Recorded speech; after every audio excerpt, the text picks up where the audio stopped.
भारी कदमों से नर्स एडमिट रूम में दौड़ी आई और हड़बड़ाते हुए बोली, डॉक्टर, डॉक्टर राहुल सर, तुरंत आइए। डॉक्टर राहुल उस समय सफ़ेद कोट पहने हुए एक मरीज को ध्यान से देख रहे थे। उन्होंने सर उठाकर हैरानी से कहा, जी कहिए नर्स, आप इतनी घबराई हुई क्यों हैं? नर्स के चेहरे पर पसीने की बूंदें साफ दिखाई दे रही थीं। वो शब्दों को ठीक से जोड़ भी नहीं पा रही थी। सर, सर वो डॉक्टर महिका और डॉक्टर आर्थव की फिर से लड़ाई हो गई। ये सुनते ही राहुल की भौहें तन गईं। उनका चेहरा गंभीर हो गया और उन्होंने मरीज का चार्ट टेबल पर रख दिया। फिर बिना एक पल गवाए तेज कदमों से वार्ड की ओर बढ़ गए। जैसे ही उन्होंने दरवाज़ा खोला, सामने का नज़ारा देखकर उनका गुस्सा और भी भड़क उठा। डॉक्टर महिका और डॉक्टर आर्थव एक दूसरे पर जोर जोर से चिल्ला रहे थे। हाथ हवा में उठे हुए थे और अगले ही पल वो एक दूसरे के बाल पकड़कर खींचने वाले थे। पूरा स्टाफ हक्का बक्का खड़ा था। कोई उन्हें रोकने की हिम्मत नहीं कर पा रहा था। तभी राहुल की गूंजती हुई आवाज ने सबको हिला दिया। ये क्या हो रहा है? ये सर्कस नहीं है, ये अस्पताल है। दोनों डॉक्टर उसकी आवाज सुनते ही ठिठक गए और बाकी स्टाफ भी सहमकर पीछे हट गया। माहौल में सन्नाटा छा गया, मगर उनकी आंखों में अब भी गुस्से की ज्वाला जल रही थी। राहुल ने आगे बढ़ते हुए दोनों को घूरा और सख्त आवाज में कहा, शर्म नहीं आती तुम्हें? 2 साल हो गए हैं तुम्हें यहाँ काम करते हुए और 5 साल तक तुम दोनों ने साथ में एमबीबीएस किया है, लेकिन आज तक तुम्हारे बीच की दुश्मनी खत्म नहीं हुई। तुम दोनों की वजह से अस्पताल की इज्जत मिट्टी में मिल जाती है। लोग इलाज करवाने आते हैं और यहाँ आकर ये तमाशा देखते हैं। अगर दोबारा ऐसी हरकत हुई तो याद रखना, ये मेरी आखिरी चेतावनी है। और फिर चाहे महिका हो या आर्थव, मैं दोनों को अस्पताल से बाहर कर दूंगा। डॉक्टर महिका ने होठ भींचते हुए कहा, सर आप ही बताइए, मैं कैसे सहन करूं ऐसे इंसान को जो दिन रात बस खाने के पीछे पड़ा रहता है, अस्पताल का काम छोड़कर हर वक्त पेट भरने की सोचता है। ये यहाँ रहेगा या मैं रहूंगी? माहौल में फिर से तनाव भर गया। तभी आर्थव ने आंखों में आग भरकर कहा, महिका तुम लिमिट में रहो। मैं अपने पैसों से खाता हूँ। कौन सा तुम्हारे पैसों से खाता हूँ? तुम्हें मेरे खाने से इतनी दुश्मनी क्यों है? जब देखो मेरे खाने का पीछा करती रहती हो, खाने से लेकर हर चीज़ पर ताने मारती हो। दोनों की आवाज़ें ऊंची होने लगी और वो फिर से एक दूसरे पर झपटने वाले थे। तभी राहुल ने पूरी ताकत से गरजते हुए कहा, बिल्कुल खामोश, अब और नहीं। दोनों वहीं थम गए, मगर उनकी आंखों में नफरत अब भी तैर रही थी। राहुल ने गहरी सांस लेते हुए कहा, तुम्हें समझ नहीं आता कि डॉक्टर होने का क्या मतलब है? ये रुतबा लड़ाई झगड़े का नहीं, बल्कि सेवा का है। यहाँ मरीजों की जान का सवाल होता है और तुम दोनों अपनी बचकानी हरकतों से इस जगह को मजाक बना देते हो। आज के बाद अगर फिर से ऐसी नौबत आई तो तुम दोनों मुझे यहाँ नहीं दिखोगे। राहुल के इस गुस्से के बाद दोनों ने एक दूसरे की ओर देखा, होठ चढ़ाए और मुंह फेर लिया, फिर बिना कुछ कहे वहां से निकल गए। राहुल गुस्से से भरा अपने केबिन आया और जोर से कुर्सी पर बैठ गया। तभी पीछे से नर्स पूर्वी आई और धीरे से बोली, सर मैं आपके लिए चाय ले आऊं? राहुल ने तुरंत सख्त नजरें उठाईं और कहा, मिस पूर्वी, आप यहाँ क्या काम करती हैं? पूर्वी घबराकर बोली, जी सर, मैं यहाँ नर्स हूँ। राहुल ने गुस्से के लहजे में कहा, तो नर्स का काम क्या है? डॉक्टर को चाय पूछना या मरीजों की देखभाल करना?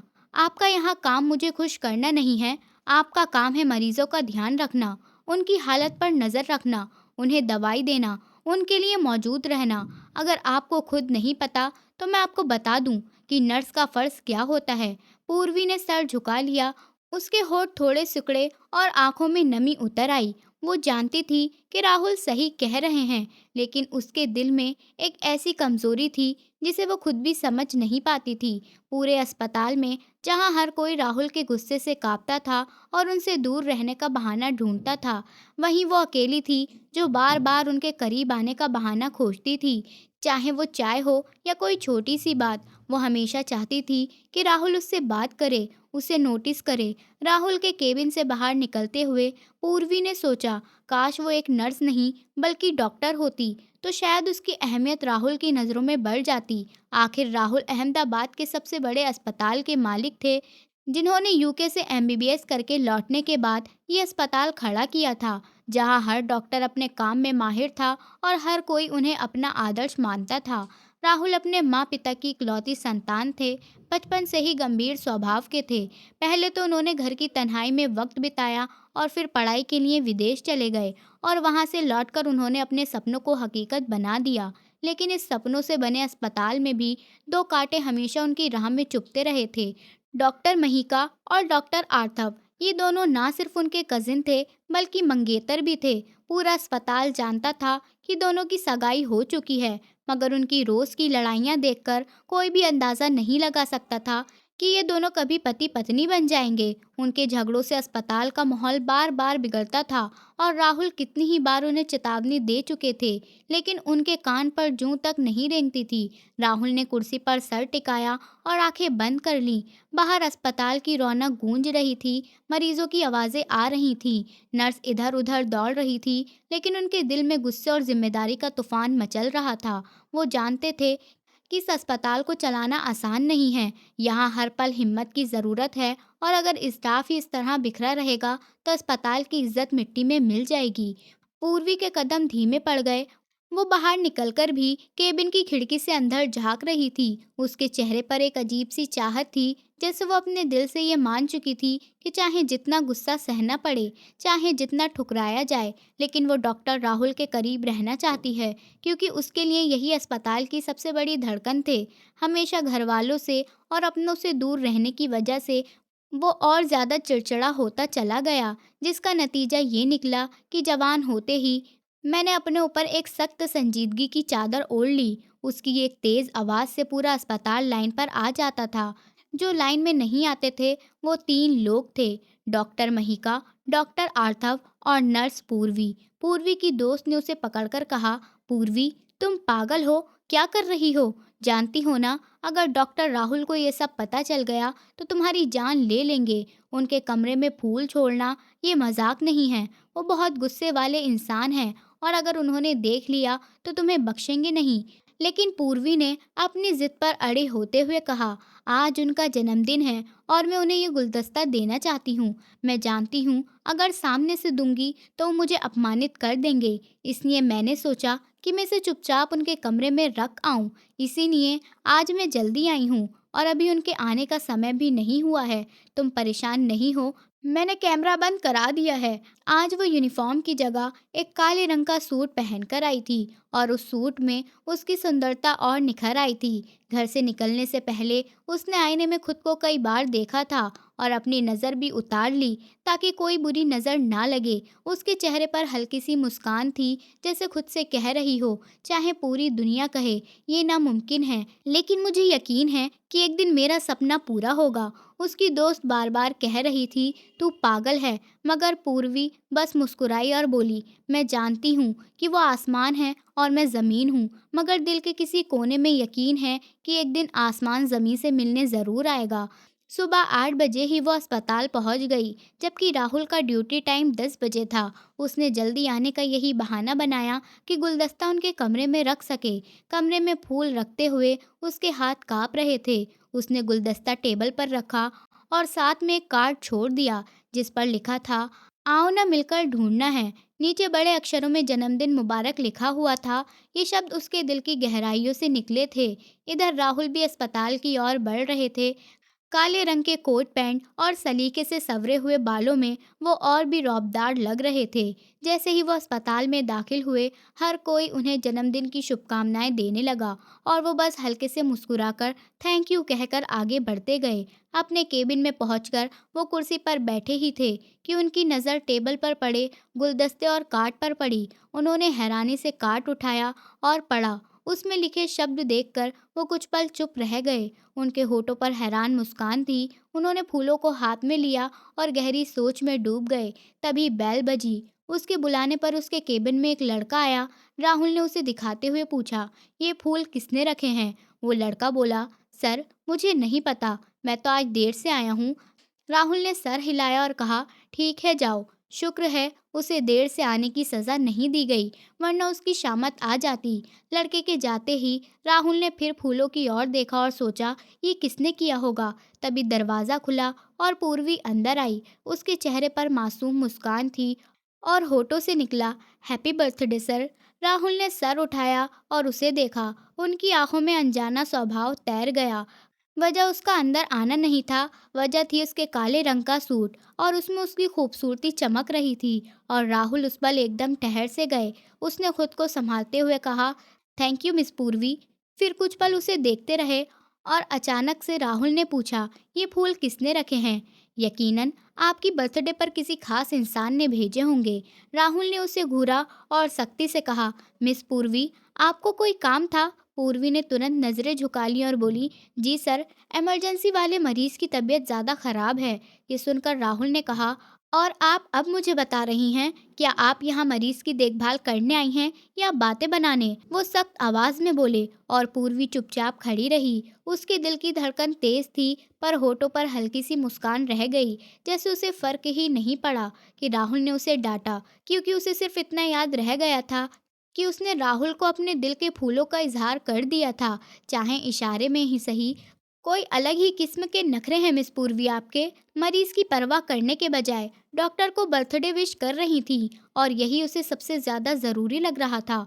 राहुल की डांट सुनकर वो बाहर भागी और अंदर ही अंदर टूट गई। उसने अपनी दोस्त से कहा, यार, मैं क्या ज़रा भी प्यारी नहीं लगती? आज हर डॉक्टर और नर्स ने मेरी तारीफ की है, लेकिन डॉक्टर राहुल ने एक नज़र तक उठाकर नहीं देखा। मेरी बेइज्जती अलग कर दी। अब मैं दोबारा उनके केबिन की तरफ नहीं जाऊंगी। अपने दोस्त के फ्री होने पर पूर्वी उसके पास बैठकर अपने टूटे हुए जज्बात बयां करने लगी। दोस्त ने उसका हाथ थामकर कहा, यार, तुम बहुत प्यारी हो, बहुत ज़्यादा प्यारी, मगर डॉक्टर राहुल तुम्हारे लिए नहीं हैं। क्यों अपनी ज़िंदगी उनसे जोड़कर अपनी नौकरी से हाथ धो रही हो? वो चुपचाप सुन रही थी, मगर उसके दिल की ख्वाहिश अभी भी वही थी। पूर्वी अपने माता पिता के गुजरने के बाद अपनी बुआ के घर पर रहती थी। उसकी बुआ की कोई औलाद नहीं थी, इसलिए उन्होंने पूर्वी को बेटियों से बढ़कर पाला। और सेकेंड ईयर के बाद उसने नर्सिंग में एडमिशन ले लिया और 3 साल का कोर्स पूरा होते ही अस्पताल ज्वाइन कर लिया। उसकी तनख्वाह चाहे जितनी भी थी, लेकिन उसकी बुआ उससे 1 रुपया नहीं लेती थी। वो पैसे उसके खुद के होते थे। उसे कभी अपने माता पिता के ना होने का एहसास नहीं हुआ था। उसकी ज़िंदगी सुकून से गुजर रही थी, मगर डॉक्टर राहुल को देखकर उसकी ज़िंदगी में हलचल आ गई थी। दोस्त को वो बस यही कहती थी कि डॉक्टर राहुल बस उसका क्रश है, मगर उसका दिल जानता था कि वो राहुल के लिए किस हद तक पागल है। एक दिन जब पूर्वी डॉक्टर राहुल के केबिन के पास गई, तो वहाँ पहले से ही डॉक्टर महिका और डॉक्टर आर्थव खड़े थे। वो उसे देखकर उसकी तरफ बढ़े। उनके चेहरे पर शरारत थी। पहले इशारों में एक दूसरे को धकेला। पूर्वी उनके पास आकर बोली, सब ठीक है ना? आज आप दोनों खामोश कैसे खड़े हो? और डॉक्टर राहुल के केबिन के सामने, वरना तो आपकी लड़ाई झगड़े रहते हैं। आज क्या हुआ? वो दोनों बोले, हाँ सब ठीक है। महिका ने उसका हाथ पकड़ते हुए कहा, पूर्वी, तुम हमारी मददगार बनकर आई हो। पूर्वी चौंक गई और बोली, आखिर बात क्या है? तो महिका ने समझाया, दरअसल पहाड़ी इलाके में अस्पताल का मेडिकल कैंप लग रहा है, जिसमें सभी डॉक्टर जा रहे हैं सिवाय मेरे और आर्थव के। राहुल का कहना है कि हम दोनों जहां जाते हैं वहां लड़ाई झगड़ा शुरू कर देते हैं, इसलिए हमें नहीं ले जा रहे। वरना तो ये मौका बहुत अच्छा है, पहाड़ों में साथ घूमना, रोमांटिक बातें करना। वैसे तो वो हमें छुट्टी नहीं देते, और अब मौका है तो फिर भी नहीं लेकर जा रहे। आर्थव मासूम सा मुंह बनाकर बोला, पूर्वी, तुम हमारी मदद कर सकती हो। अगर तुम राहुल से कह दो कि हम दोनों सुधर गए हैं, तो वो हमें भी ले जाएगा। पूर्वी ने हैरानी से कहा, इसमें मैं क्या कर सकती हूँ? तो उन्होंने उसे एक खत पकड़ा दिया और कहा, इसमें हमने सब लिख दिया है, प्लीज़ बस ये खत राहुल तक पहुँचा दो। पूर्वी ने मना करना चाहा, मगर दोनों वहाँ से खिसक गए और वो परेशान खड़ी रह गई। थोड़ी देर बाद उसने हिम्मत की और राहुल के केबिन में गई। राहुल ने उसे देखकर पूछा, मिस पूर्वी, आप कई दिन से नज़र नहीं आ रही थीं, कहाँ थी? पूर्वी हकलाते हुए बोली, जी सर, बहुत सारे काम में बिजी थी। असल में जन्मदिन वाले दिन की बात से नाराज थी, इसलिए ही उसके सामने नहीं आ रही थी। आज आपने बुलाया तो मैं आई हूँ, और मुझे खत दिया गया है। ये डॉक्टर महिका और डॉक्टर आर्थव ने आपको देने के लिए कहा है। राहुल ने बोहे चढ़ाते हुए खत लिया और खोला। उसमें लिखी बातें पढ़ते हुए उसने गहरी सांस ली और कहा, मिस पूर्वी, मैंने पहले भी कहा था, आपका काम मरीजों की देखभाल का है। ये सब आपकी ड्यूटी नहीं है। जाएं और दोनों डॉक्टरों को यहाँ भेजें। पूर्वी फौरन बाहर निकली, तभी राहुल ने उसे रोका और कहा, इन बकवास बातों की वजह से मैं आपको बताना भूल गया कि कल कैंप में आप भी हमारे साथ चलेंगी। सुबह 7 बजे मेरी गाड़ी के पास मिलिए। उसकी बात सुनकर पूर्वी हक्का बक्का रह गई। उसे यकीन ही नहीं हो रहा था कि राहुल ने उसे साथ चलने के लिए कहा है और ऊपर से अपनी गाड़ी में बैठने का ऑर्डर दिया है, जबकि महिका और आर्थव जैसे डॉक्टरों को कैंप पर जाने की इजाज़त नहीं मिली थी।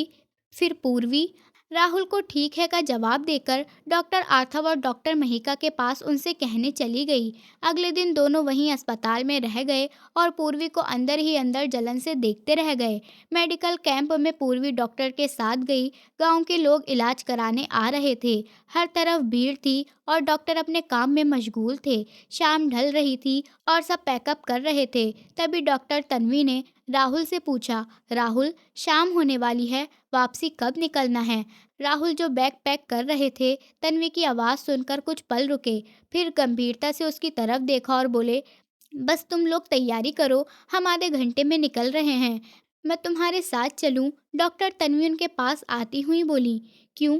उन लोगों के साथ जाने में कोई मसला है? राहुल ने संजीदगी से डॉक्टर तन्वी की तरफ देखते हुए बोला। हाँ, मैं सबके साथ रहकर अनकंफर्टेबल महसूस करती हूँ, इसलिए सोचा अब तुम्हारे साथ चलूं। तन्वी एक अदा से अपने बाल झटकाते हुए बोली, मगर मेरे साथ तो पूर्वी आई है और अब भी वही वापस जाएगी। तन्वी का रिएक्शन ऐसा था जैसे राहुल ने किसी नर्स का नहीं, किसी और नौकर का नाम ले दिया हो। हाँ जी मिस पूर्वी, उसका रिएक्शन नज़रअंदाज करते हुए बोला था। तुम उसे नर्स क्यों कह रही हो? वो तो हमारी साथी है। तन्वी हैरान होकर बोली, नहीं कुछ नहीं, मगर अब तुम उसे बाकी सबके साथ भेज दो, मुझे तुम्हारे साथ जाना है। तन्वी एकदम जिद करते हुए बोली। तभी सारे डॉक्टर अपनी अपनी चीज़ें उठाते हुए पास में आ गए। चले आइए। जब तन्वी ने कहा, तुम लोग जाओ, मैं डॉक्टर राहुल के साथ जाऊंगी, वो दूर खड़ी डॉक्टरों को ऊंची आवाज़ से कह रही थी। राहुल ने मना करते हुए कहा, नहीं तन्वी, आप सबके साथ जाइए, क्योंकि मुझे गांव के सरदार से मिलना है, जिन्होंने ये सब अरेंज करवाया था, और इसमें मुझे काफ़ी समय लग जाएगा। फिर सब और ज़्यादा अनकंफर्टेबल हो जाएंगे। मगर इससे पहले तन्वी कुछ कहती, राहुल ने अपना बैग उठाया और कार में बैठते हुए डॉक्टर से कहा, मिस तन्वी को अपने साथ ले जाइए, और पूर्वी से पास खड़े होकर बोला, आप जल्दी से गाड़ी में बैठिए। सब लोग वापसी के लिए निकल गए थे। डॉक्टर राहुल और पूर्वी गांव के सरदार से मिलकर वापसी के लिए निकले। सरदार ने उनके लिए खाना बनवाया था, इसलिए उन्हें थोड़ी देर हो गई। रात के 8 बजे गांव से बाहर निकले, तभी बादल गरजने लगे। मुझे लगता है बारिश होगी। तभी साथ बैठी पूर्वी जल्दी से बोली, जिसका जवाब देना राहुल ने ज़रूरी नहीं समझा। अभी वो गांव से थोड़ी दूर ही निकले थे कि बारिश शुरू हो गई। बहुत तेज़ बारिश और आंधी के कारण राहुल से गाड़ी भी बहुत मुश्किल से चल रही थी। डॉक्टर राहुल, मुझे लगता है हमें यहीं कहीं गाड़ी रोककर बारिश रुकने का इंतज़ार करना चाहिए, वरना कोई बड़ा हादसा हो सकता है। पूर्वी डरते डरते बोली। राहुल ने उसकी तरफ देखा और गाड़ी रोकने की बजाय उसकी स्पीड बढ़ा दी, मगर रात का अंधेरा ऊपर से तेज़ आंधी और बारिश की वजह से उसे ड्राइविंग में बहुत मुश्किल हो रही थी। तभी थोड़ी दूर जाकर गाड़ी अचानक बंद हो गई। बार बार कोशिश के बावजूद भी गाड़ी स्टार्ट नहीं हुई तो राहुल गुस्से में बोला, शिट। पूर्वी की आंखें सुनसान जगह देखकर पहले ही डरी हुई थीं। अब क्या होगा? कुछ नहीं होगा, मैं चेक करता हूँ, तुम बैठो, राहुल बाहर निकलते हुए बोला। बाहर निकलते ही बारिश ने उसे पूरी तरह भिगो दिया। वो छतरी निकालना मैं भूल गया था। पूर्वी बोली, उफ, ये तो पूरी तरह भीग गए, कहीं सर्दी न लग जाए। राहुल गाड़ी का बोनेट खोलकर खराबी देखने लगा। पूर्वी उसे बारिश में भीगते देख परेशान हो गई। वो पीछे की सीट से छतरी निकालकर बाहर आई। राहुल जो बारिश में गाड़ी चेक कर रहा था, उसने सर उठाकर ऊपर देखा और फिर पूर्वी की तरफ देखा, जो छतरी लेकर उसके पास खड़ी थी। तुम बाहर क्यों आई? तुम वापस जाओ और जाकर गाड़ी में बैठो। मगर आप भीगते रहेंगे तो क्या मैं अकेली गाड़ी में बैठ जाऊं? अगर आप बीमार पड़ गए तो मुझे यहाँ से घर कौन लेकर जाएगा? इसलिए प्लीज़ छतरी ले लीजिए। पूर्वी मासूमियत से बोली तो राहुल ने उसकी तरफ देखा और दोबारा गाड़ी देखने लगा। तभी तेज़ आंधी और बारिश के झोंके से पूर्वी के हाथ से छतरी छूटकर दूर पेड़ पर जाकर अटक गई। ये देखकर पूर्वी हैरान रह गई, उसका खाली हाथ काँप रहा था। ये मंजर देखकर डॉक्टर राहुल भी चुप रह गया। छतरी उड़ने की वजह से पूर्वी को बारिश ने पूरी तरह भिगोकर रख दिया। मिस पूर्वी, अंदर जाइए आप। मगर मैं पूर्वी बच्चा नहीं हूँ, जाओ अंदर जाकर बैठ जाओ। वो भीगे कपड़ों में खड़ी थी और उसने उसे देखकर नजरें फेर ली, लेकिन एक ही नज़र में वो उसके भीगे बदन को राहुल ने देख लिया था। उसके खूबसूरत कपड़े गीले होने की वजह से और ज़्यादा लचकदार लग रहे थे। उसके जिस्म से टपकता पानी उसे उलझा रहा था और बार बार उसकी नज़रें पूर्वी पर ही जा रही थी। डॉक्टर राहुल को लगा जैसे उसका दिल हाथ से निकल रहा हो। मिस पूर्वी, आप क्यों नहीं जा रहीं? वो बोली। आप भी तो खड़े हैं। इससे पहले कि वो कुछ कह पाती, वो आगे बढ़ा और उसकी कमर पर हाथ रखकर सीधे उसके होठों पर झुक गया। वो कब से खुद को रोक रहा था, मगर उसके इतना कहने के बावजूद भी पूर्वी वापस नहीं गई थी। और तभी वो काबू खो बैठा और उसके होठों पर झुक गया। पूर्वी ने तो कभी ख्वाब में भी ऐसा नहीं सोचा था। वो सीधी खड़ी थी और डॉक्टर राहुल मदहोश होकर पूर्वी को किस कर रहा था।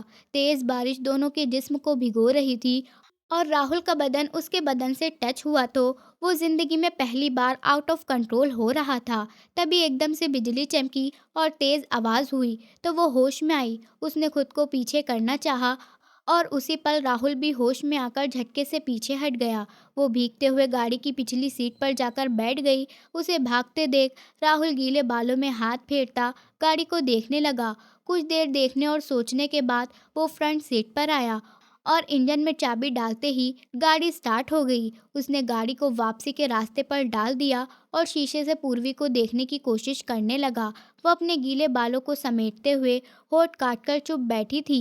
उसकी तेज तेज सांसों की आवाज़ राहुल को साफ सुनाई दे रही थी। वो अभी भी उस घटना को भूल नहीं पा रही थी। पूरे रास्ते राहुल उसे देखता रहा, मगर वो आंखें बंद किए रही। उसमें भी हिम्मत नहीं थी कि उसे पुकार सके।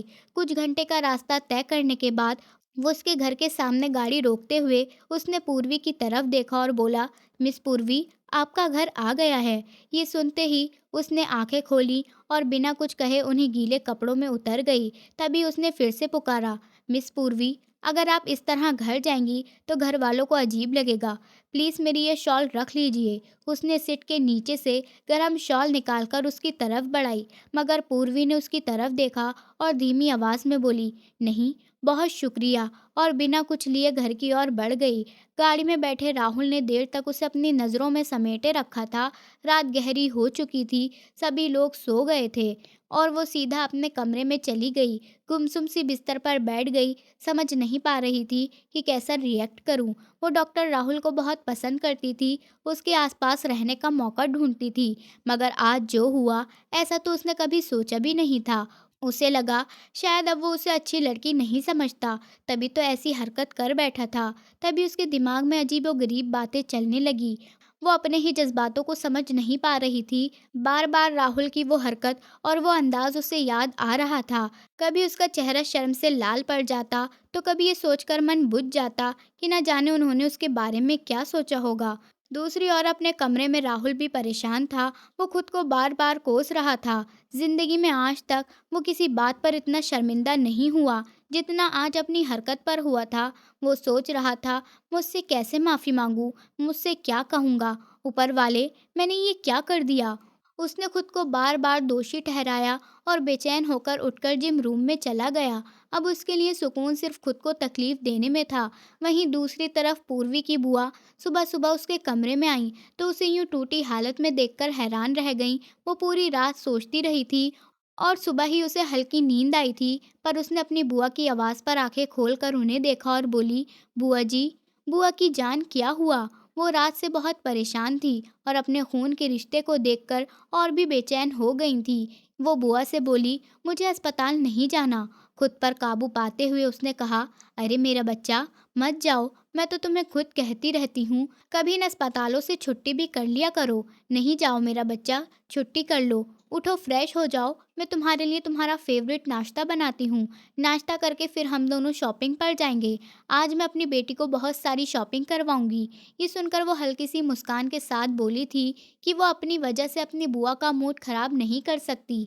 उधर राहुल की माँ उससे कह रही थी, राहुल बेटा, रात ही तो तुम आए हो, अब किधर जाने की तैयारी है। काले कपड़ों में राहुल को नीचे आता देख उसकी माँ बोली थी। वो बोला, माँ मैं अस्पताल जा रहा हूँ, जल्दी वापस आ जाऊँगा। अरे बेटा क्यों, अभी रात को तो आए हो, एक दिन की छुट्टी भी कर लोगे तो कुछ नहीं होगा। माँ, इमरजेंसी है, इसलिए जा रहा हूँ। वो माँ के गले में बाहें डालता हुआ बोला, बेटा, तुम्हारे अलावा भी वहाँ बहुत से डॉक्टर हैं, वो सब संभाल लेंगे। मेरा मन है आज के दिन रेस्ट करो और मुझे शॉपिंग पर ले चलो।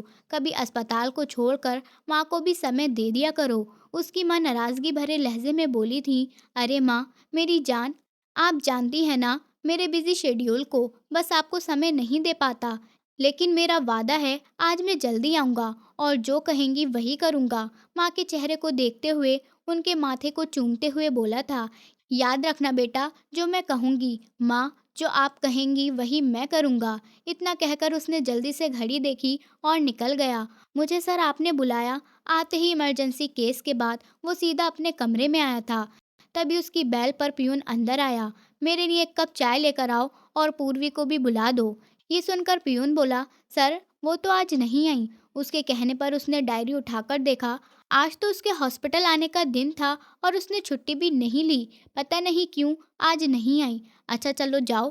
वो सोच में डूब गया कि कहीं रात वाली बात तो वजह नहीं है, लेकिन नहीं, कोई और कारण होगा। सुबह से ही वो बार बार यही सोच रहा था कि उसे फ़ोन करना चाहिए या नहीं, पर अपनी सोच पर काबू नहीं रख पा रहा था। थोड़ी देर बाद उसने पूर्वी के नंबर पर कॉल कर दी। उस समय पूर्वी बुआ के हाथ से नाश्ता कर रही थी। मोबाइल स्क्रीन पर डॉक्टर राहुल का नाम देखते ही उसने मुंह फेर लिया। अरे बेटा, देखो तो सही, किसका फ़ोन है? उसकी बुआ बोली, देखो, तुम्हारे सर का फ़ोन है, उठाकर बोल दो आज मैं नहीं आ रही हूँ। वो बोली, उसकी ज़रूरत नहीं है, वो खुद समझ जाएंगे। पूर्वी ने झुंझलाकर कहा, लेकिन फ़ोन बार बार बजने पर आखिर उसने उठा ही लिया। हेलो पूर्वी। कॉल अटेंड होते ही राहुल फौरन बोला, जी सर बोलिए। बुआ के पास से उठकर खिड़की के पास जाकर उससे बात करने लगी। आज आप क्यों नहीं आई? राहुल टेबल पर रखी गेंद को हाथ में घुमाते हुए बोला, मेरी तबीयत ठीक नहीं थी। पूर्वी बोली। इतना कहकर वो फ़ोन काटने ही वाली थी जब राहुल ने अचानक कहा, कल ज़रूर आ जाना, वरना मुझे तुम्हारे घर आना पड़ेगा। पूर्वी चौंक गई। व्हाट? क्यों? आप मेरे घर क्यों आएंगे? क्या मतलब है आपका? वो घबराकर बोली। राहुल धीमे मगर अजीब लहजे में बोला, ये बात मैं तुम्हारे घर आकर बताऊंगा। उम्मीद है तुम कल छुट्टी नहीं करोगी और समय से अस्पताल पहुंच जाओगी। ख्याल रखना अपना और अपनी तबीयत का। Okay bye. ये कहकर कॉल कट हो गई। पूर्वी देर तक फ़ोन को हैरानी से देखती रह गई और बड़बड़ाई, अजीब इंसान है। अगले दिन उसने सारी बातें भुलाकर अस्पताल ज्वाइन कर लिया। उसे थोड़ी देर ही हुई थी कि राहुल का ऑर्डर मिला। वो उसे अपने केबिन में बुला रहे थे। दुपट्टा ठीक करती हुई वो चेहरे पर ठंडक लिए उनके केबिन की ओर बढ़ी। दरवाजे पर पहुंचकर उसने पूछा, सर मैं अंदर आ जाऊं? हाँ, कम इन मिस पूर्वी। राहुल ने लैपटॉप बंद करते हुए कहा। जी सर, आपने बुलाया? वो वहीं खड़ी होकर बोली। हाँ बैठिए, मुझे आपसे कुछ ज़रूरी बात करनी है। राहुल ने चेयर की ओर इशारा किया। पूर्वी हैरान रह गई क्योंकि उसने पहले कभी भी उसे बैठने को नहीं कहा था। हमेशा खड़े खड़े ही बात की थी, पर आज उसने कहा, बैठिए पूर्वी। पूर्वी कुछ देर झिझकी, फिर उसके सामने बैठ गई। जी सर बोलिए, क्यों बुलाया है आपने? राहुल ने गहरी सांस लेते हुए कहा, पहले तो ये बताइए आपने कल छुट्टी क्यों ली? सर मैंने वजह बता दी थी, मेरी तबीयत खराब थी। मगर परसों तक तो आप बिल्कुल ठीक थी। बारिश की वजह से मुझे सर्दी लग गई थी। पूर्वी बोली। राहुल बोला, जानता हूँ, परसों जो भी हुआ उसी वजह से आप डिस्टर्ब थी। मैं सच में माफ़ी मांगता हूँ। न जाने क्यों अपने आप पर काबू नहीं रख पाया, पर इसमें गलती आपकी भी थी। जब मैं बार बार कह रहा था कि आप अंदर जाकर बैठिए तो आपको समझ जाना चाहिए था। पूर्वी ने तुरंत कहा, सर, एक तरफ तो आप माफ़ी मांग रहे हैं, दूसरी तरफ गलती भी मेरी ही बता रहे हैं। क्या मतलब है आपका? क्या मैं ऐसी लड़की हूँ जो जानबूझकर आपके सामने खड़ी रहूं? आप मुझे आखिर समझते क्या हैं? रात से यही सवाल पूर्वी के दिल में घूम रहा था। आखिर वो आधी रात को उसके पास क्यों, क्या उसे क्यों छुआ, क्यों किस किया और फिर माफ़ी मांग ली और गलती भी उसी पर डाल दी। पूर्वी का गुस्सा फूट पड़ा।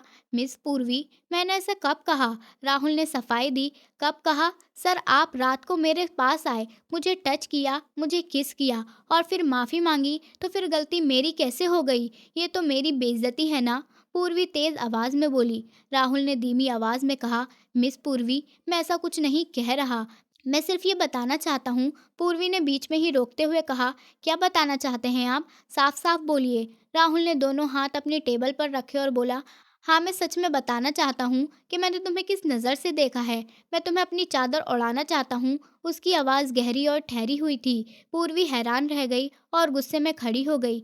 पर राहुल ने कहा, बैठिए, बैठकर बात करते हैं। वो उसका हाथ पकड़कर उसे चेयर पर बिठाते हुए बोला, और वो लगातार उसकी तरफ देख रही थी। उसके मन में सवाल थे, ये सब क्या हो रहा है? वो उसका हाथ क्यों पकड़ रहा था?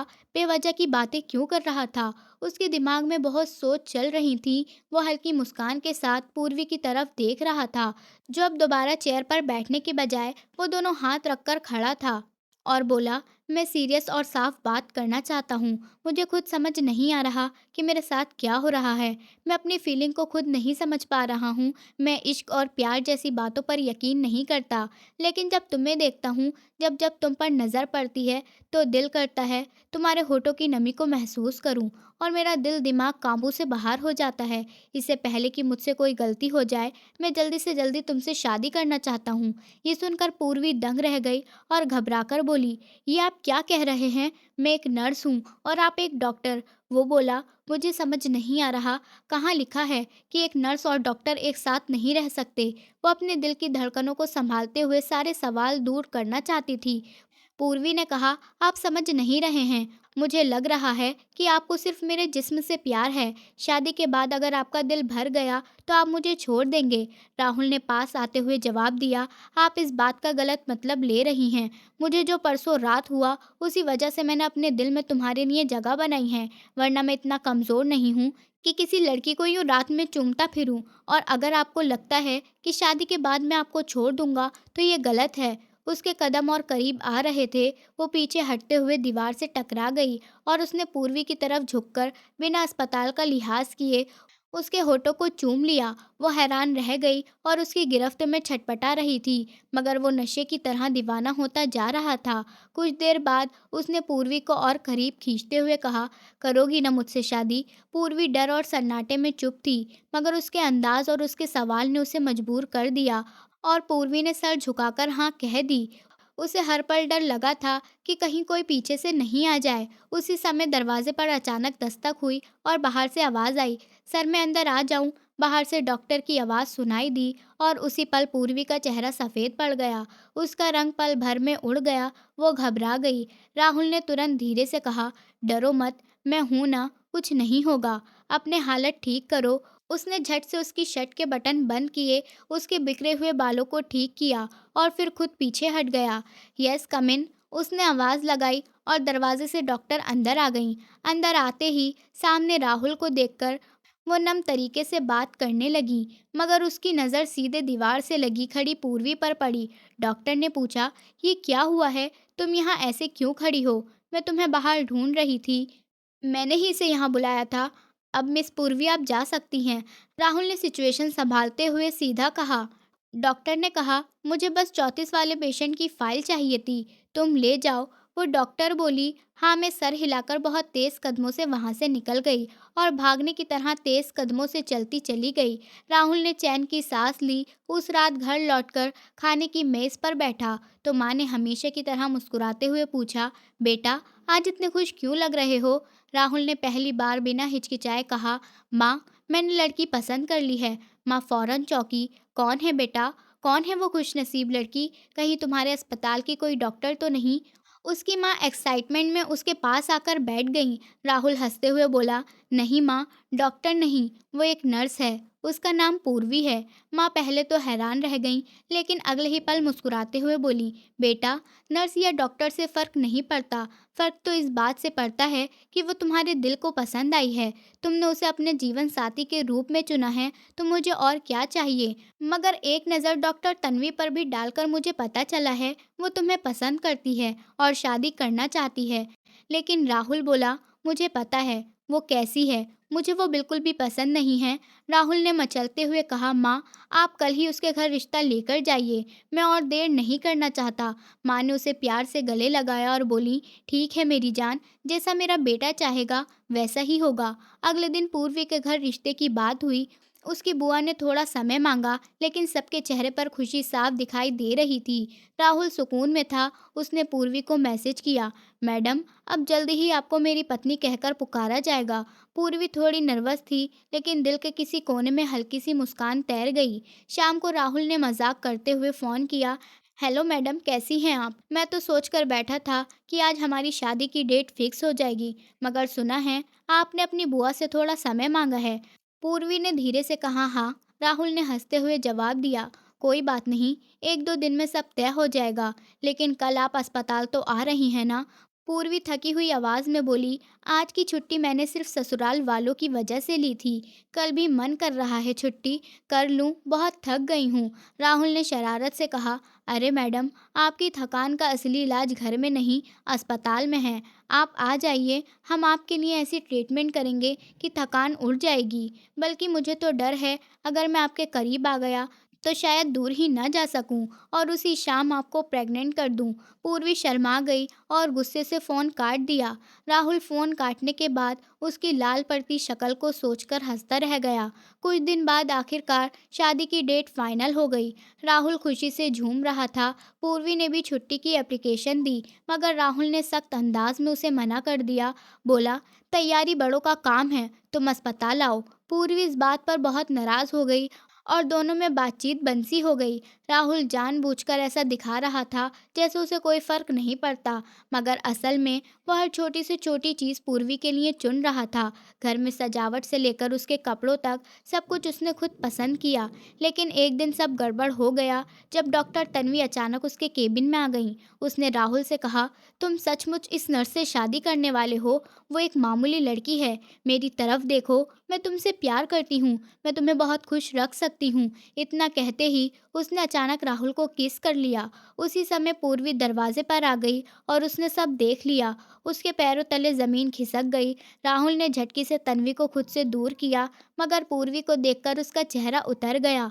वो बिना कुछ कहे वहाँ से चली गई। राहुल पीछे भागा और बाहर बैठी नर्स से पूर्वी के बारे में पूछकर उसी राह पर चल दिया। वो जब अस्पताल से बाहर आया तो पूर्वी टैक्सी कर रही थी। वो उसे आवाज़ लगाता रह गया, लेकिन तब तक वो टैक्सी में बैठकर निकल चुकी थी। राहुल बेचैन हो गया। उसने इधर-उधर देखा, फिर मोबाइल ढूंढा, लेकिन मोबाइल केबिन में था। वो जल्दी से भागकर केबिन में पहुंचा तो डॉक्टर तन्वी अभी भी वहीं खड़ी थी। वो उसे देखकर चौंकते हुए बोला, तुम अभी भी यहीं हो? तो तन्वी ने जवाब दिया, तुम्हारी उससे शादी होने वाली थी। उसने तुम्हें मुझे किस करते देख लिया। यकीनन अब वो तुमसे शादी नहीं करेगी, इसलिए मेरे बारे में सोच लो। ये सुनकर राहुल बहुत गुस्से से दहाड़ा और उसे बाहर जाने के लिए कहा। वो मुस्कुराती हुई सब कुछ बिगाड़कर बाहर चली गई। राहुल ने उसे कई बार कॉल किया, मगर पूर्वी ने फ़ोन नहीं उठाया। उसका गुस्सा, उसकी चुप्पी सब राहुल के दिल को तोड़ रही थी। 2 दिन तक लगातार वो कॉल करता रहा, मैसेज करता रहा, मगर कोई जवाब नहीं आया।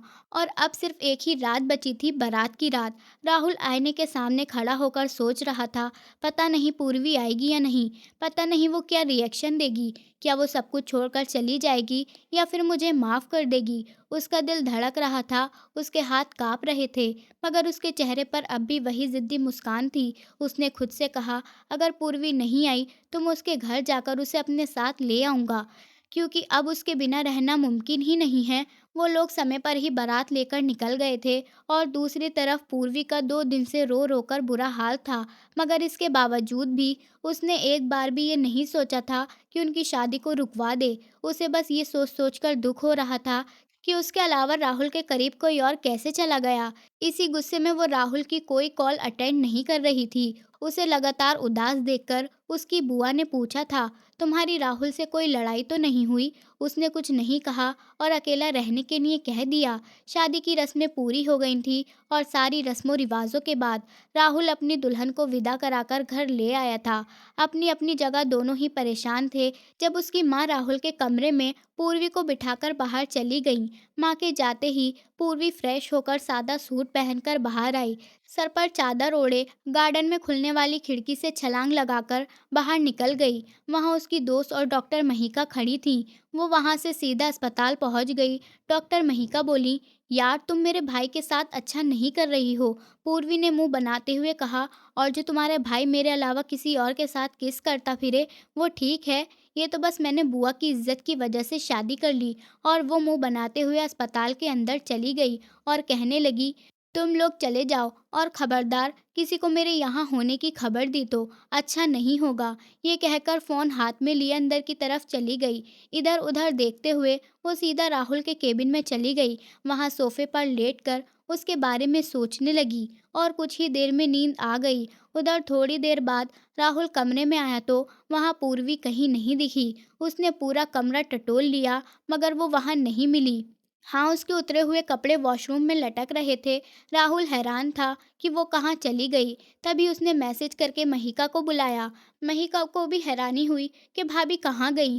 राहुल बेहद परेशान था। उसे लग रहा था कि पूर्वी नाराज़ है और इसी बात का बदला ले रही है, मगर इसमें उसकी भी कोई गलती नहीं थी। महिका ने कहा, भाई, ये तो अब मिलने पर ही पता चलेगा कि भाभी किस वजह से गई हैं। जल्दी सोचिए, घर में किसी को पता चल गया तो क्या होगा। राहुल परेशान था। तभी खिड़की खुली देखी और महिका से कहा, तुम उसकी बुआ को फ़ोन मिलाकर देखो, शायद वहाँ गई हो। राहुल ने कहा, तुम मिलाओ। महिका ने फ़ोन मिलाकर स्पीकर पर डाल दिया। उधर से आवाज़ आई, बेटा, कैसी हो तुम? ठीक से पहुँच गए थे ना? और पूर्वी ठीक है ना? उसे देख लेना, उसने सुबह से कुछ नहीं खाया। महिका ने कहा, आप परेशान न हो, वो मेरे साथ ही है। ये सुनकर दोनों समझ गए कि पूर्वी वहाँ नहीं है। कॉल खत्म होने के बाद महिका ने कहा, भाई, हमें अस्पताल जाना चाहिए। राहुल ने कहा, अस्पताल खुशी के मौके पर क्यों जाएगी? मगर फिर सोचा कि अगर घर नहीं गई तो आखिरी ठिकाना वहीं होगा। वो जल्दी से कपड़े बदलकर ट्राउज़र शर्ट पहन अस्पताल पहुंचा। रिसेप्शन पर पूछताछ की मगर वहां भी जवाब नहीं मिला। उसकी बेचैनी और बढ़ गई। वो अपने केबिन की तरफ गया तो उसकी नज़र सोफे पर लेटी पूर्वी पर पड़ी। उसे देखकर उसका दिल किया कि अपना सिर दीवार में दे मारे, मगर खुद को संभालते हुए उसने दरवाज़ा बंद किया और पूर्वी की तरफ बढ़ा। सोई हुई पूर्वी के होठों पर झुका तो उसकी सांस रुकने लगी और वह अचानक जाग गई। उसकी नज़र खुद पर झुके राहुल पर पड़ी। वो मुस्कुराकर पीछे हुआ। पूर्वी गुस्से से बोली, आप यहाँ क्या कर रहे हैं? अस्पताल के कमरे में ये सब? राहुल ने भी जवाब दिया, अच्छा जी मैडम, आपको किसने कहा था सुहागरात छोड़कर यहाँ आने का? फिर वो झुककर उसकी गर्दन पर अपने दांत गड़ाने लगा। पूर्वी सिसक उठी तो राहुल ने कहा, थोड़ी देर में सब ठीक हो जाएगा मेरी जान। और वो उसके नाजुक हिस्सों पर हाथ फेरते हुए मुस्कुराया। पूर्वी बोली, मुझे छोड़ दीजिए, आप अपनी तन्वी के पास जाइए, उससे प्यार करें। वो गुस्से में थी। राहुल ने कहा, मेरी जान, तुम? वो जानबूझकर मेरे पास आई थी। तुम अपने राहुल को जानती हो ना? वो बोली, तभी तो तुमसे शादी की है, लेकिन आप उसे अस्पताल से निकाल दें। वो कहने लगा, जैसा मेरी पत्नी कहे। उसने होठों को चूमते हुए कहा और कैमरे की तरफ इशारा किया कि ये गवाह है।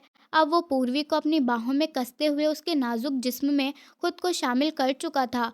पूर्वी चीख उठी, बोली, प्लीज़ नहीं। मगर राहुल ने कहा, बर्दाश्त करो, अब मैं तन्वी से तो कहने से रहा। वो गुस्से से बोली, चुप हो जाओ, मैं तुम्हारे सामने हूँ, जो चाहो कर लो। पूर्वी बेबस होकर उसके होठों पर झुक गई और यही उनकी पहली रात बन गई जो अस्पताल के कमरे में गुजरी। अगले दिन पूर्वी खामोश खामोश सी थी। वो बस राहुल को लगातार देख रही थी। उसके चेहरे पर थकान भी थी और आंखों में पछतावा भी। पूर्वी के दिल में बहुत हलचल थी। कभी उसे गुस्सा आता तो कभी लगता कि कहीं राहुल उसके चंगुल में नहीं फंस जाए। उसके मन में अभी भी काफ़ी सवाल चल रहे थे। आखिरकार उसने धीरे से कहा, राहुल, मैं तुम्हें माफ़ करती हूँ, लेकिन मेरी एक शर्त है। अगर तुम सच में चाहते हो कि मैं तुम्हारे साथ रहूं, तो तुम्हें तन्वी को अस्पताल से निकालना होगा, क्योंकि जब तक वो वहाँ रहेगी, मेरा दिल कभी तुम्हें पूरी तरह से अपना नहीं पाएगा और ना ही हमारा रिश्ता मजबूत हो पाएगा। राहुल ने उसकी बात सुनी तो वो चुप हो गया। कुछ देर बाद उसने सर झुका लिया और कहा, पूर्वी, तुम सही कह रही हो, मैंने बहुत गलत किया है, लेकिन अब मैं सब ठीक करूँगा। मैं वादा करता हूँ कि तन्वी को अस्पताल से बाहर लाकर उसकी जिम्मेदारी खुद लूँगा। कुछ समय बाद उसने तुरंत तन्वी के लिए अस्पताल में सारे पेपर तैयार कराए, डॉक्टर से मिला और जल्द ही उसे एलिमिनेट पेपर भिजवा दिए। राहुल अपने केबिन में बैठा था जब डॉक्टर तन्वी उनके पास गुस्से से आई और बोली, आपने मुझे अस्पताल से क्यों निकाल दिया? राहुल ने कहा, आपकी हरकतों की वजह से। अब मैं आपको और ज़्यादा बर्दाश्त नहीं कर सकता। उस दिन तो खामोश और जल्दबाजी में था, इसलिए आपको कुछ नहीं कहा, लेकिन ये मैंने उसी दिन सोच लिया था। आप यहाँ से जा सकती हैं, मैं आपकी शक्ल भी नहीं देखना चाहता। वो कहने लगी, मैं आपसे उस दिन के लिए माफ़ी मांगती हूँ, आप मुझे अस्पताल से निकालिए नहीं प्लीज़। लेकिन राहुल ने उसकी कुछ नहीं सुनी और अपने काम में बिज़ी हो गया और वो खड़ी बोलती रह गई। जब राहुल की साइड से कोई रिस्पॉन्स नहीं आया, वो खामोशी से वहाँ से चली गई और जाते जाते बोली, देख लूँगी डॉक्टर राहुल, आपने उस एक मामूली नर्स की वजह से मुझे अस्पताल से निकाला है ना। उसके जाते ही राहुल ने एक लंबी सांस भरी और सीधा घर पर पहुंच गया। घर पर जाकर उसने ये खबर पूर्वी को बताई तो वो बहुत खुश हुई और उसे अपने सीने से लगाकर उसके माथे पर किस करने लगी। राहुल बोला, अब तो खुश हो ना मैडम, या अभी भी अपने इतने प्यारे पति से नाराज हैं? उसने हल्की मुस्कान के साथ ना में सर हिला दिया। रात का समय था, चारों तरफ सन्नाटा छाया हुआ था और हल्की हवा खिड़की से अंदर आ रही थी। पूर्वी चुपचाप बालकनी में आकर खड़ी हो गई। उसने ऊपर आसमान की तरफ देखा तो चांदनी उसके चेहरे पर पड़ रही थी। तभी पीछे से राहुल आया और धीरे से बोला, तुम अब भी जाग रही हो? पूर्वी ने पलटकर देखा और हल्की मुस्कान दी। बोली, नींद आ ही नहीं रही। राहुल पास आकर बोला, अगर मन भारी हो तो मेरे साथ बैठो, शायद बातें करने से मन हल्का हो जाए। दोनों बालकनी में बैठ गए। कुछ देर चुप्पी रही, फिर राहुल ने धीरे से उसका हाथ पकड़ लिया। इस बार पूर्वी ने हाथ नहीं छुड़ाया, बल्कि उसे देखते हुए बोली, राहुल, तुम्हारे लिए मेरा क्या मतलब है? राहुल ने उसकी आंखों में देखा और कहा, तुम मेरे लिए सब कुछ हो। मैं मानता हूँ मैंने गलतियाँ की, लेकिन अब मेरी पूरी जिंदगी तुम्हें खुश रखने के लिए है। पूर्वी के चेहरे पर हल्की सी मुस्कान आ गई। उसने धीमे लहजे में कहा, अगर ऐसा है तो मुझे कभी अकेला मत छोड़ना। राहुल उसकी ओर झुक गया और उसके माथे को चूमा। पूर्वी की आंखें बंद हो गईं, उसकी धड़कनें तेज हो गईं। राहुल ने उसके चेहरे को अपने हाथों में थाम लिया और फुसफुसाया, तुम्हारी आंखों में जो सुकून है वही मेरी जिंदगी है। पूर्वी शर्मा गई और उसका चेहरा लाल हो गया। उसने अपना सर राहुल के सीने पर रख दिया। राहुल ने उसे अपनी बाहों में कस लिया। दोनों को लगा जैसे सारी दुनिया थम गई हो। अब न कोई दूरी है, न कोई गलतफहमी, सिर्फ एक एहसास था कि वो एक दूसरे के लिए बने हैं। कुछ देर बाद राहुल ने उसे और करीब खींचते हुए कहा, पूर्वी, अब मैं तुम्हें कभी दुखी नहीं देखना चाहता। तुम मेरी पत्नी ही नहीं, मेरा पूरा संसार हो।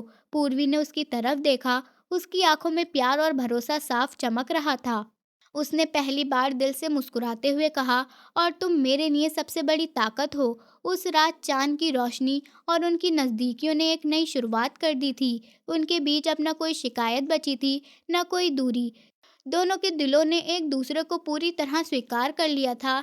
लेकिन उनकी ज़िंदगी में अभी बड़ी परेशानी आने वाली थी, जिससे वो बेखबर थे। उस दिन तन्वी अस्पताल से बाहर तो आ गई थी, लेकिन उसके मन में सुकून नहीं था, बल्कि वो और ज़्यादा बेचैन हो गई थी। उसके चेहरे पर मुस्कान का नाम तक नहीं था, आंखों में सिर्फ गुस्सा और जलन थी। उसे लगता था कि उसकी ज़िंदगी का सबसे बड़ा दुश्मन राहुल और पूर्वी ही हैं। जो कुछ भी उसने खोया है, उसका जिम्मेदार वही दोनों हैं। वो दिन रात सोचती रहती कि कैसे इन दोनों से बदला लिया जाए। हर छोटी बड़ी बात में उसे यही लगता कि पूर्वी ने ही उसे अस्पताल से निकलवाया है, ताकि वो अकेली और बेबस हो जाए। धीरे धीरे उसका गुस्सा नफरत में बदलता जा रहा था और वो चुपचाप अपने मन में एक जाल बुन रही थी कि किस तरह दोनों की खुशी छीन ली जाए। तन्वी जब भी आईने में खुद को देखती तो उसकी आंखों में नफरत की लपटें साफ दिखाई देती थी। उसे लगता था कि उसका चेहरा उसकी बेबसी का मजाक उड़ा रहा है। उसके दिल में यही ख्याल घर कर चुका था कि उसकी ज़िंदगी की तबाही का कारण सिर्फ राहुल और पूर्वी ही हैं। वो दिन रात खुद से सवाल करती कि आखिर क्यों राहुल ने उसे धोखा दिया, क्यों उसने उसके भरोसे को तोड़ा, कि उसने पूर्वी जैसी लड़की को अपनी ज़िंदगी में जगह दी। तन्वी जितना सोचती उतना ही अंदर से टूटती जा रही थी और साथ ही उसके मन में बदले की आग और तेज़ होती जा रही थी। उसके दिमाग में बार बार यही आवाज़ गूंजती थी कि अगर राहुल और पूर्वी ने मिलकर उसकी खुशियाँ छीन ली हैं, तब वो भी इनकी खुशियाँ, चैन और सुकून छीन लेगी। तन्वी ने अब तय कर लिया था कि वो इन दोनों को चैन से जीने नहीं देगी। उसने धीरे धीरे अपने मन में कई तरह के प्लान बनाने शुरू कर दिए। कभी वो सोचती कि सीधी जाकर पूर्वी का सामना करेगी और उसे बर्बाद कर देगी, तो कभी ये सोचती कि राहुल के करीब पहुंचकर उसे कमज़ोर बनाएगी और फिर उसी कमज़ोरी का फ़ायदा उठाएगी। उसके मन में इतनी नफ़रत भर चुकी थी कि वह हर छोटी छोटी बात को अपने बदले का हिस्सा मानने लगी थी। वो दिन में भी और रात को भी सिर्फ एक ही ख्वाब देखती थी कि किसी तरह से राहुल और पूर्वी को दर्द मिले, रोएं, तड़पे और उसी तरह बेबस हों जैसे वो खुद हुई थी। उसने ठान लिया था कि वो अब हर कदम सोच समझकर रखेगी, क्योंकि वो जानती थी कि राहुल आसानी से उसके झांसे में नहीं आएगा और पूर्वी भी इतनी कमज़ोर नहीं है।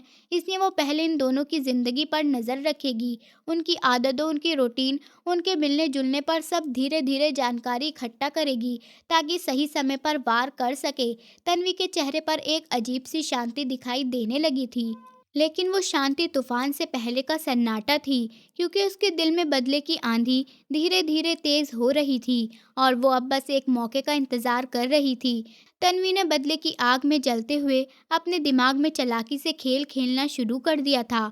अब वो सीधे सामने आकर नहीं, बल्कि छुपकर वार करने का इरादा रखती थी। उसने तय कर लिया था कि पूर्वी को पहले डराएगी, उसका आत्मविश्वास तोड़ेगी और फिर धीरे धीरे राहुल के खिलाफ जहर घोलेगी, ताकि उनके बीच झगड़े और गलतफहमियां खड़ी हो जाएं। रात के समय जब अस्पताल बिल्कुल शांत होता था, उस समय तन्वी चुपके से वहां के गार्डन या गलियारे में खड़ी होकर पूर्वी को घूरा करती थी। कई बार उसने अचानक उसके सामने आकर धीमी आवाज में कहा, तुम्हारा सुख चैन ज्यादा दिन तक नहीं टिकेगा। तुमने मेरी जगह छीनी है और अब मैं तुम्हें चैन से जीने नहीं दूंगी। पूर्वी हर बार वो आवाज सुनकर घबरा जाती, मगर राहुल को कुछ नहीं बताती, क्योंकि उसे लगता था कि शायद ये सिर्फ उसका डर है और राहुल पहले से ही उसे लेकर परेशान है, तो वो उसे और बोझ नहीं देना चाहती थी। तन्वी सिर्फ डराने तक नहीं रुकी। उसने धीरे धीरे वहां काम करने वाले छोटे स्टाफ तक अपने पैसे और चालाकी से असर डालना शुरू कर दिया। उसने कुछ को लालच दिया और कुछ को डराया कि वो पूर्वी के बारे में गलत बातें फैलाएं। धीरे धीरे अफवाहें उड़ने लगीं कि पूर्वी अस्पताल में आने से पहले किसी और के करीब थी, या फिर ये कि वो सिर्फ राहुल की संपत्ति के लालच में उसके साथ है। जब ये अफवाहें उड़कर पूर्वी तक पहुंची, तो वो बहुत उदास हुई। उसका दिल रोने लगा, मगर फिर भी उसने राहुल से कुछ नहीं कहा। तन्वी वहीं नहीं रुकी। उसने राहुल के बारे में भी बातें फैलाना शुरू कर दी कि वो पूर्वी से शादी करने के बाद भी कई लड़कियों से छुपकर मिलता है और वो गंभीर इंसान नहीं है। इस तरह धीरे धीरे माहौल ऐसा बनने लगा कि दोनों के बीच अनकही गलतफहमियां पनपने लगीं। पूर्वी सोच में पड़ जाती कि शायद कहीं तन्वी की बातें सच तो नहीं, और राहुल ये देखकर हैरान होता कि आखिर क्यों पूर्वी का बर्ताव अचानक बदल रहा है। तन्वी अपने खेल में मज़े ले रही थी। उसके चेहरे पर अब एक संतोष भरी मुस्कान थी, क्योंकि उसे लग रहा था कि उसका बदला पूरा होने के करीब है। वो सोचती थी कि जितना पूर्वी डरकर रोएगी और जितना राहुल परेशान होकर टूटेगा, उतनी ही उसकी तसल्ली बढ़ेगी। तन्वी की चालाकी धीरे धीरे असर दिखाने लगी थी। पूर्वी जो पहले राहुल पर आंख बंद करके भरोसा करती थी, अब छोटी छोटी बातों पर शक करने लगी थी। अगर राहुल फोन पर व्यस्त होता या देर से घर आता, तो उसके मन में सवाल उठने लगते कि कहीं वो सचमुच किसी और से तो नहीं मिल रहा। तन्वी ने जानबूझकर ऐसी अफवाहें फैलाई थीं कि राहुल का स्वभाव हमेशा से ही लड़कियों के प्रति हल्का रहा है और शादी के बाद भी वो अपनी आदत नहीं बदलेगा। पूर्वी को जब भी किसी स्टाफ या आसपास के लोगों से ऐसी बातें सुनने को मिलती, तो उसका दिल बैठ जाता। दूसरी तरफ राहुल भी समझ नहीं पा रहा था कि पूर्वी का बर्ताव अचानक इतना बदल क्यों गया है। पहले वो उसके साथ खुल के बातें करती थी, उसकी हर छोटी बड़ी बात में साथ देती थी, मगर अब वो चुप रहने लगी थी। कई बार राहुल उससे पूछता कि क्या हुआ, क्यों उदास हो, मगर पूर्वी सिर्फ इतना कहकर टाल देती कि कुछ नहीं, बस थक गई हूँ। राहुल को लगता कि शायद शादी के बाद घर की जिम्मेदारियां और अस्पताल का काम उसे थका देते हैं, मगर असली वजह वो समझ नहीं पा रहा था। गलतफहमियां धीरे धीरे इतनी बढ़ गईं कि दोनों के बीच खामोशी ने जगह बना ली। एक समय था जब दोनों एक दूसरे को देखकर ही मुस्कुरा उठते थे, मगर अब एक ही कमरे में होते हुए भी अजनबियों की तरह अलग बैठे रहते। राहुल जब भी करीब आने की कोशिश करता, पूर्वी या तो बहाना बनाकर निकल जाती या फिर चुपचाप नजरें झुका लेती। इससे राहुल को लगता कि शायद पूर्वी उसे पसंद नहीं करती, यह शादी सिर्फ बुआ की इज्जत की वजह से की है। तन्वी दूर से ये सब देखकर अंदर ही अंदर मुस्कुराती थी। उसे लगता था कि उसकी चाल सही दिशा में जा रही है। उसके लिए ये जीत जैसा था, क्योंकि राहुल और पूर्वी का रिश्ता जितना कमज़ोर होता जा रहा था, उतना ही उसका बदला पूरा होता जा रहा था। वो हर बार स्टाफ से कहकर ऐसी बातें कहलवाती थी जो उसके मन में और भी जहर घोल देती। कभी स्टाफ कहता, डॉक्टर तन्वी को राहुल सर अब भी चाहते हैं। पूर्वी भले ही बाहर से कुछ ना कहती, मगर अंदर ही अंदर टूटने लगती। राहुल भी धीरे धीरे बेचैन रहने लगता। उसे समझ नहीं आ रहा था कि आखिर उसकी गलती क्या है। वो अपनी पूरी कोशिश कर रहा था कि पूर्वी खुश रहे, उसके लिए समय निकालता, एफर्ट डालता, उसका ख्याल रखता, मगर पूर्वी का मन अब उतना खुलकर उसके साथ नहीं था, और यही दूरी राहुल के दिल को चुभ रही थी। दोनों के बीच जो प्यार और भरोसे की डोर थी, अब तन्वी की चालों से धीरे धीरे कमज़ोर पड़ने लगी थी, और यही उसकी सबसे बड़ी जीत थी। तन्वी की चालबाजियां अब केवल बातों और अफवाहों तक सीमित नहीं रही थी। उसका गुस्सा और जलन इतनी बढ़ चुकी थी कि उसने सोचा, अब पूर्वी को सीधे तौर पर नुकसान पहुंचाना ही पड़ेगा। एक दिन जब पूर्वी अस्पताल की नाइट शिफ्ट में थी, तन्वी ने मौका देखकर उसकी दवाइयों की रेक में गड़बड़ी कर दी। उसने जानबूझकर एक मरीज की सही दवाई की जगह खतरनाक दवाई रख दी, ताकि अगर पूर्वी से गलती हो जाए तो पूरा इल्ज़ाम उसी पर आए और उसकी नौकरी छिन जाए। तन्वी ने यह सब बड़ी सफाई से किया, ताकि कोई शक भी ना कर सके। उसी रात जब मरीज की हालत बिगड़ने लगी, तो अस्पताल में हड़कंप मच गया। सारे डॉक्टर और नर्स परेशान हो गए। सबसे पहले जिम्मेदारी पूर्वी पर आई, क्योंकि वो उस समय ड्यूटी पर थी। पूर्वी तो हैरान थी, उसे समझ नहीं आ रहा था कि गलती आखिर हुई कैसे। वो बार बार कह रही थी कि उसने सब ध्यान से चेक किया था, मगर सबूत उसके खिलाफ थे। उसके हाथ की रखी रिपोर्ट पर दवाई का नाम दर्ज था। राहुल जब अस्पताल पहुंचा तो उसने पूरी बात सुनी। पूर्वी को समझाते हुए कहा कि वो घबराए नहीं, वो खुद इस मामले की गहराई तक जाएगा और सच्चाई सबके सामने लाएगा। मगर पूर्वी के लिए यह बहुत बड़ा सदमा था, क्योंकि उसकी मेहनत और ईमानदारी पर सवाल उठाए जा रहे थे। तन्वी दूर खड़ी सब देख रही थी और मन ही मन खुश हो रही थी कि उसका प्लान कामयाब हो रहा है। लेकिन राहुल की नज़र तेज थी। उसने दवाई के पैकेट और स्टोर रूम की सीसीटीवी फुटेज मंगवाई। जब फुटेज चलाई गई तो साफ दिखा कि दवाई बदलने का काम पूर्वी ने नहीं किया, बल्कि रात के पहर तन्वी वहां आई थी और रैक के पास छेड़छाड़ करती हुई दिखी। राहुल ने तुरंत ये सब अस्पताल के मैनेजमेंट के सामने रख दिया, जिससे सच्चाई बाहर आ गई। तन्वी को बुलाया गया और तन्वी को सबके सामने शर्मिंदा होना पड़ा और उस पर कड़ी कार्रवाई की गई। मगर इस पूरे हादसे का असर पूर्वी पर गहरा हुआ था। वो बहुत टूट चुकी थी। उसने राहुल से कहा कि वो तो बस अपना काम ईमानदारी से करती है, फिर भी हर बार उससे ही क्यों मुश्किल में डाल दिया जाता है। उसकी आंखों में आंसू थे और दिल में डर, कहीं अगली बार तन्वी उसे और बड़ा नुकसान न कर दे। राहुल ने उसे हाथ थामकर भरोसा दिलाया कि अब चाहे कुछ भी हो, वो हमेशा उसके साथ खड़ा रहेगा और किसी भी कीमत पर तन्वी को उनके रिश्ते या उसकी ज़िंदगी के बीच नहीं आने देगा। मगर अंदर ही अंदर तन्वी की नफरत उस पर हावी हो गई। वो जलन की आग में इतना भड़क गई, उसका सीसीटीवी कैमरे के ऊपर ध्यान ही नहीं गया। उसकी ये गलती उसकी ज़िंदगी पूरी तरह खराब कर गई थी। जब ये बात जज तक पहुंची तो उन्होंने तन्वी को कड़ी से कड़ी सज़ा सुनाई। अब पूर्वी के मन में जो भी शक और डर पल रहे थे, वो धीरे धीरे सच के सामने पिघलने लगे। जब उसे यह एहसास हुआ कि जो आवाज़ें वो सुनती थी, जो अफवाहें उसके कानों तक पहुंचती थी, और जिन बातों ने उसके और राहुल के बीच दीवार खड़ी कर दी थी, दरअसल वो सब तन्वी की साजिश थी। तन्वी ने ही झूठी कहानियां फैलाई थी, ताकि पूर्वी और राहुल के बीच अविश्वास पनपे और वो दोनों कभी एक न हो पाए। लेकिन अब जब सच्चाई सामने आ चुकी थी, तो पूर्वी का दिल राहत से भर उठा। उसे समझ आ गया कि राहुल ने कभी उसे धोखा नहीं दिया था और उसका प्यार सच्चा था। उसने गहरी सांस लेकर राहुल की तरफ देखा और उसकी आंखों में वही भरोसा फिर से चमक उठा जो पहले खो गया था। राहुल पास आया तो पूर्वी ने पहली बार बिना झिझक उसका हाथ को कसकर थाम लिया और कहा, अब मुझे सब समझ आ गया है। सारी गलतफहमियां सिर्फ तन्वी की चाल थी। अब मैं तुम पर भरोसा कर सकती हूँ और मैं चाहती हूँ कि हम दोनों साथ मिलकर आगे बढ़ें। राहुल ने उसकी आंखों में देखते हुए सर झुका दिया और बोला, मैं बस यही चाहता था कि तुम मुझ पर यकीन करो, और आज जब तुमने ये कह दिया तो मुझे लगता है जैसे मेरी जिंदगी पूरी हो गई है। पूर्वी उसकी बातों पर हल्की सी मुस्कुराई और इस बार उसने भी अपनी तरफ से कदम बढ़ाते हुए उसे गले से लगा लिया। राहुल की बाहों में जैसे उसे सारी थकान और दर्द से मुक्ति मिल गई और वो अपनी ज़िंदगी में हंसी खुशी प्यार के साथ रहने लगे। ज़िंदगी में सबसे बड़ी गलती तब होती है जब हम अफवाहों और झूठी बातों पर भरोसा कर लेते हैं और अपने ही अपनों से दूरी बना लेते हैं। सच चाहे जितना देर से सामने आए, मगर उसका प्रकाश हर अंधेरे को मिटा देता है। रिश्तों में विश्वास ही वो धागा है जो हर टूटन को जोड़ सकता है। अगर दिल में सच्चाई और नियत साफ हो तो कोई ताकत एक दूसरे से अलग नहीं कर सकती। इस कहानी से हमें ये सीख मिलती है कि मुश्किलें आएंगी, लोग तोड़ने की कोशिश करेंगे, लेकिन अगर हम धैर्य रखकर अपने आप को समझें और सच को पहचानने की कोशिश करें तो हर रिश्ता और मजबूत बन जाता है। जीवन में हमेशा भरोसे और प्यार को सबसे ऊपर रखना चाहिए, क्योंकि यही दोनों इंसान को हर झूठ, हर चाल से बचा लेते हैं और अंत में जीत सच्चाई की ही होती है।